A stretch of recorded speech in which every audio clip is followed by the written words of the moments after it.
Suppose you went to the library and picked up an engineering textbook.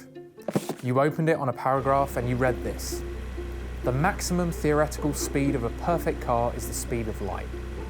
Any car that fails to achieve that speed is an example of a failing car or a car failure. Now, my guess is you'd think that was a bizarre and unhelpful way of thinking about engineering that would be totally useless when applied to the real world. But in economics, this approach is often exactly how we introduce students to the concept of markets. We outline all the conditions under which we would have a perfect market, perfect information, an absence of transactions costs, a world in which no third party is affected by a transaction. And then we say, well, if markets fail to live up to those ideals, then we have market failures, and that requires government intervention to correct them.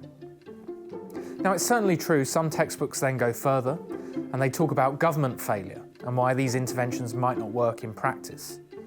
Public choice economists will point out that politicians and officials are often self-interested and adopt policies that make society worse off.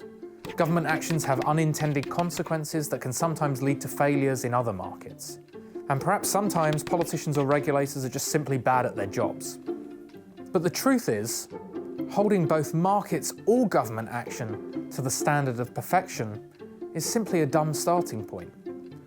Real-world markets are not and never will be perfect, nor though are they perfectible by governments. So let's take the example of noise pollution caused by an airport that's been built in a residential area. An economics textbook might say, well, the consumers and the airlines will not consider the noise pollution imposed on residents because they're only driven by the private costs and benefits to them of running or consuming flights. Market failure, the textbook will say. And it would be suggested that to perfect the market, what we might do is impose a tax on flights to account for the marginal noise costs to the other residents affected. We want to reach a situation, it will say, where airlines face the full social costs of their actions when deciding how many flights to run. I'm guessing for those of you studying economics, that sounds familiar. But if you think about it carefully, would any government truly know at what level this tax should be set? Individual residents may have very different degrees of noise tolerance from each other that will likely vary at different times of the day or night. Someone like me working regular business hours might be bothered by loud noise when I'm trying to sleep at night. But a nurse working through the night may be more bothered by airport noise during the day when other people are at work.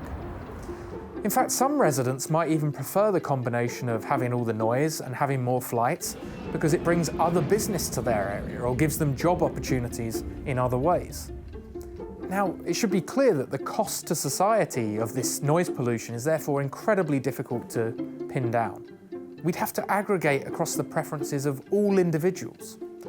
And when you think about this simple example, it becomes obvious that the government could only really set that exact optimal tax if it had complete and perfect information available to it about the costs and benefits to everyone affected. It clearly doesn't. It's simply beyond the capacity of any regulatory agency to create perfect markets. And if a perfect market for a particular good doesn't exist, how would regulators even know what it was supposed to look like? So my message here is that rather than talking of the failure to achieve perfection as markets or even governments as failures, our ambition should just be to identify institutions and policies that tend to produce better outcomes overall on average. And when we start from that premise, it's clear that markets have a lot of advantages over governments. Markets don't require any one individual to have and collect the knowledge about costs and benefits of a transaction. Market activity tends not to be beholden to political incentives, such as the desire to win elections, which can bring a lot of economic inefficiency.